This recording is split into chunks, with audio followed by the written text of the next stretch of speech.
യുകെയിലേക്ക് കഴിഞ്ഞ ഒരു 2-3 വർഷമായിട്ട് ധാരാളം ആൾക്കാരാണ് വിവിധ ജോലികളിലും സ്റ്റുഡൻറ്റ് വിസയിലും യുകെയിൽ എത്തിച്ചേർന്നിരിക്കുന്നത്. കഴിഞ്ഞ ഒരു 2 വർഷങ്ങൾ നമ്മൾ നോക്കുകയാണെന്നുണ്ടെങ്കിൽ കെയർ വിസകൾ വലിയ രീതിയിൽ കൊടുത്തു തുടങ്ങി കഴിഞ്ഞപ്പോൾ യുകെയിലേക്ക് എങ്ങനെയെങ്കിലും വന്ന് സെറ്റിലാകാനായിട്ട് ധാരാളം ആൾക്കാരാണ് നമ്മുടെ കേരളത്തിൽ നിന്ന് ഉൾപ്പെടെ ഇന്ത്യയിൽ നിന്നും അതുപോലെ തന്നെ വിവിധ രാജ്യങ്ങളിൽ നിന്നും യുകെയിലേക്ക് എത്തിയത്.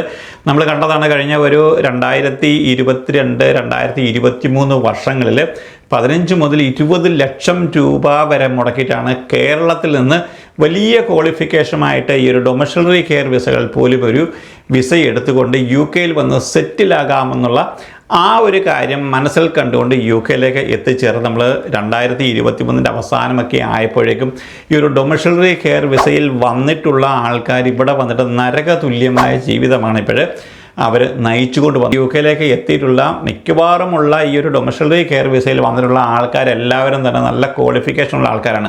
പക്ഷേ അവർ യുകെയിൽ എത്തിച്ചേർന്നതിൻ്റെ പ്രധാനപ്പെട്ട കാര്യം എന്ന് പറഞ്ഞു കഴിഞ്ഞാൽ യുകെയിലേക്ക് ഒരു ഡൊമസ്റ്റിക് കെയർ വിസയിൽ വന്നാൽ പോലും അവർക്ക് ഫാമിലിയെ യുകെയിലേക്ക് കൊണ്ടുവരാനായിട്ട് സാധിക്കും, അവരുടെ മക്കളെ ഇവിടെ സ്കൂളുകൾ പഠിപ്പിക്കാനായിട്ട് സാധിക്കും, അവരുടെ ഡിപ്പെൻഡൻ്റായിട്ട് വരുന്ന ആൾക്കാർക്ക് ജോലി ഫുൾ ടൈം ചെയ്യാനായിട്ട് സാധിക്കും. അപ്പോൾ ഇതുപോലുള്ള പോസിറ്റീവായിട്ടുള്ള കുറച്ച് കാര്യങ്ങൾ ഏജൻസികൾ ഈ വിസകളൊക്കെ അന്വേഷിച്ച് വരുന്ന ആൾക്കാരുടെ ഉള്ളിലേക്ക് അടിച്ച് ഏൽപ്പിച്ചുകൊണ്ട് അവർ 15 ലക്ഷം അല്ലെങ്കിൽ 20 ലക്ഷം മുടക്കി കഴിഞ്ഞാൽ നിങ്ങൾക്ക് അവിടെ ചെന്ന് കഴിഞ്ഞാൽ ഒരു 6-8 മാസം കൊണ്ട് ഈ പൈസ മുഴുവനും തിരിച്ചു പിടിക്കാം, നിങ്ങളുടെ ഡിപ്പെൻഡൻ്റായിട്ട് വരുന്ന ആൾക്കാർക്ക് ഫുൾ ടൈം ജോലി ചെയ്യാം. ഇങ്ങനെയുള്ള മോഹന വാഗ്ദാനങ്ങൾ നടത്തി കഴിഞ്ഞപ്പോൾ 40 ലക്ഷം രൂപ വരെ കൊടുത്തിട്ട് നോർത്ത് ഇന്ത്യയിൽ നിന്ന് വന്ന ഒരു പയ്യനെ നമ്മൾ ഈ ഇടയ്ക്ക് കണ്ടിരുന്നു.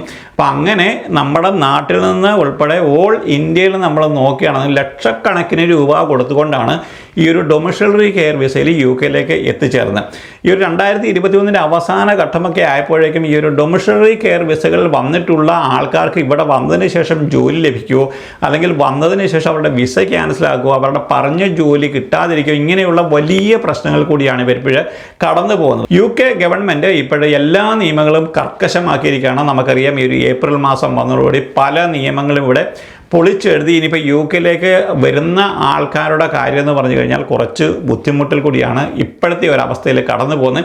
ഇനിയിപ്പം ഇലക്ഷൻ ഈ ഒരു വർഷത്തിൻ്റെ അവസാനം അല്ലെങ്കിൽ അടുത്ത വർഷം ജനുവരിയിൽ ഇലക്ഷൻ നടക്കാനായിട്ട് പോകുന്നു. ഈ ഒരു ഇലക്ഷൻ കഴിഞ്ഞതിന് ശേഷമായിരിക്കും കുറച്ചുകൂടി ഒരു ബാക്ക് ടു നോർമലിലേക്ക് വരിക.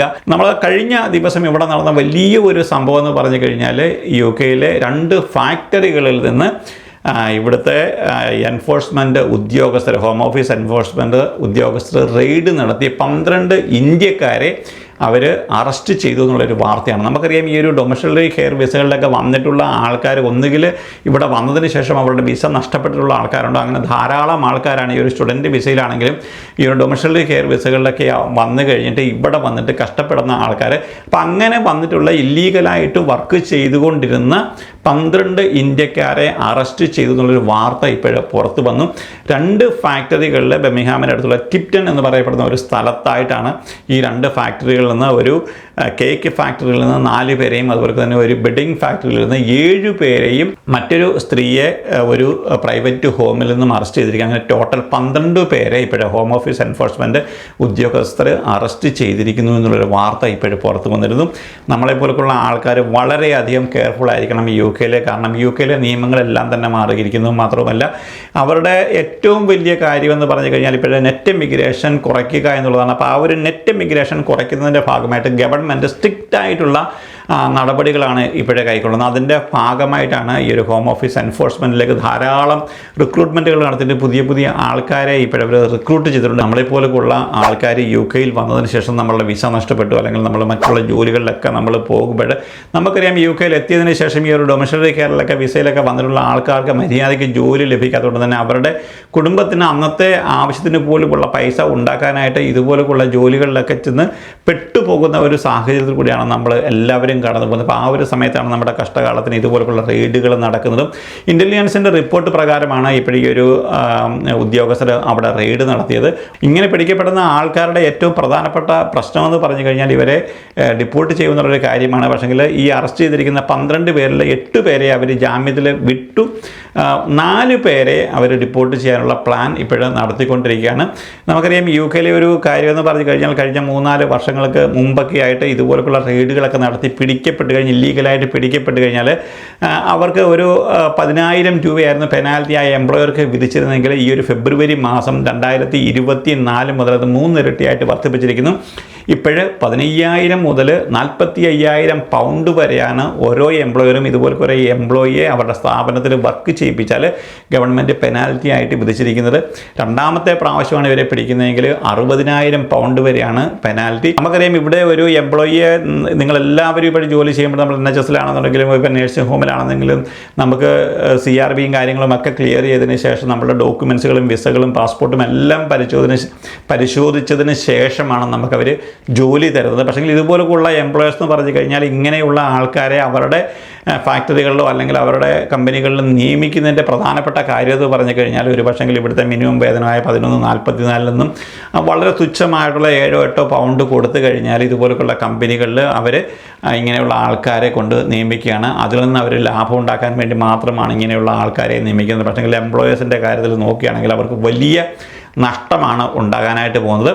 നമ്മുടെ മലയാളികളായിട്ടുള്ള ഇന്ത്യക്കാരായിട്ടുള്ള ആൾക്കാർ UK-യിൽ ഇനിയിപ്പോഴും വളരെയധികം കെയർഫുൾ ആയിരിക്കണം. കാരണം ഇതുപോലെയുള്ള റെയ്ഡുകൾ ഇനിയിപ്പോഴും വർദ്ധിക്കാനായിട്ട് പോകുന്നു. കാരണം ഗവൺമെൻറ് അടുത്ത ഇലക്ഷനിലേക്ക് പോകുമ്പോൾ അവർക്ക് നെറ്റ് ഇമിഗ്രേഷൻ കുറയ്ക്കുക എന്നുള്ളത് അവരുടെ ഏറ്റവും വലിയ പ്രയോറിറ്റിയാണ്. അതുകൊണ്ട് തന്നെ ഇതുപോലെയുള്ള റെയ്ഡുകൾ ഇനിയിപ്പോഴും കൂടാനായിട്ട് പോകുന്നു. അങ്ങനെ റെയ്ഡ് ചെയ്ത് നമ്മളെ പിടിച്ചു കഴിഞ്ഞാൽ തീർച്ചയായിട്ടും അവർ ഡിപ്പോർട്ട് ചെയ്യുമെന്നുള്ള കാര്യത്തിൽ യാതൊരു സംശയവുമില്ല. ഇനിയിപ്പോഴും നമ്മൾ സ്റ്റുഡൻറ്റ് വിസയിൽ വന്നു കഴിഞ്ഞാൽ ധാരാളം സ്റ്റുഡൻസ് ഇപ്പോഴും UK-യിലേക്ക് എത്തുന്നുണ്ട്. പക്ഷേ അവർ പഠിക്കുക എന്നുള്ള ആ ഒരു ഉദ്ദേശത്തോടു കൂടി മാത്രമാണ് വരുന്നത്. നല്ല നല്ല കോഴ്സുകളെടുത്ത് നല്ല നല്ല യൂണിവേഴ്സിറ്റിയിൽ പഠിച്ച് ഇവിടുന്ന് ഒരു സർട്ടിഫിക്കറ്റുമായിട്ട് തിരിച്ച് വേറൊരു രാജ്യത്ത് പോയി ജോലി നേടുക എന്നുള്ള ഉദ്ദേശത്തോടുകൂടി ധാരാളം സ്റ്റുഡൻസ് ഇപ്പോഴും വരുന്നുണ്ട്. പക്ഷേ കെയർ വിസകളിലൊക്കെ വരുന്ന ആൾക്കാരെ സംബന്ധിച്ചിടത്തോളം നിങ്ങൾ ഒരു കാരണവശാലും ഒരു ഏജൻസിക്ക് പൈസ കൊടുത്തുകൊണ്ട് ഒരു കാരണവശാലും UK-യിലേക്ക് ഇനിയിപ്പോഴും വരരുത്. കാരണം രക്ഷപ്പെടാനായിട്ട് ഭയങ്കരധികം ബുദ്ധിമുട്ടാണ്. ഡൊമസ്റ്റിക് കെയർ വിസകൾ തീർച്ചയായിട്ടും നിങ്ങൾ വരരുത്. നിങ്ങൾക്ക് ഇവിടെ വന്നിട്ട് നിങ്ങളുടെ ജീവിതം കരിപ്പിടിപ്പിക്കാനായിട്ട് സാധിക്കാത്ത ഒരവസ്ഥയിൽ കൂടിയാണ് UK ഇപ്പോൾ കടന്നു പോകുന്നത്. ഒരു പക്ഷെങ്കിൽ ഈ ഇലക്ഷനൊക്കെ കഴിഞ്ഞ് പുതിയൊരു ഗവൺമെൻറ് വരികയാണെന്നുണ്ടെങ്കിൽ കുറച്ചുകൂടി അവർ ഇളവ് വരുത്താനുള്ള സാധ്യതയുണ്ട്. ആ ഒരു സമയത്ത് വീണ്ടും ഈ വേക്കൻസികളെല്ലാം തിരിച്ചു വരികയും ചെയ്തേക്കാം. പക്ഷേങ്കിൽ കറണ്ട് സിറ്റുവേഷൻ നമ്മൾ നോക്കുകയാണെന്നുണ്ടെങ്കിൽ UK-യുടെ അവസ്ഥ എന്ന് പറഞ്ഞു കഴിഞ്ഞാൽ കുറച്ച് പരിതാപകരമാണ്. അതുകൊണ്ട് ഇതുപോലെയുള്ള വിസകളിൽ ഒരു കാരണവശാലും നിങ്ങൾ പൈസ കൊടുത്ത് ഇനിയിപ്പോൾ വരാൻ നിൽക്കരുത്. നിങ്ങൾക്ക് ഫ്രീ ആയിട്ട് കെയർ വിസകൾ കിട്ടുകയാണെന്നുണ്ടെങ്കിൽ നിങ്ങൾക്ക് തീർച്ചയായിട്ടും വരിക. ഇനി 10 ലക്ഷം 15 ലക്ഷം 20 ലക്ഷം രൂപ കൊടുത്തിട്ട് നിങ്ങൾ വരാനായിട്ട് ഒരു കാരണവശാലും നിൽക്കരുത്. ഇല്ലീഗലായിട്ട് ഇവിടെ UK-യിൽ നിൽക്കുന്ന ആൾക്കാരെ സംബന്ധിച്ചോളം നിങ്ങൾ എന്താണ് ചെയ്യേണ്ടത് നമുക്ക് പറയാനായിട്ട് സാധിക്കത്തില്ല. ഏതൊരു രാജ്യത്തും നമ്മൾ ഇല്ലീഗലായിട്ട് നിൽക്കാനായിട്ട് നമുക്ക് യാതൊരു റൈറ്റുമില്ല. എന്തായാലും നിങ്ങൾ ഈ കാര്യങ്ങളൊക്കെ അറിഞ്ഞിട്ട് വേണം ഇനിയിപ്പോൾ UK-യിൽ ജീവിക്കാനായിട്ട്. നമ്മൾ മറ്റൊരു വീഡിയോയിൽ കാണുന്നവർക്ക് എല്ലാവർക്കും വേണ്ടി നന്ദി, നമസ്കാരം.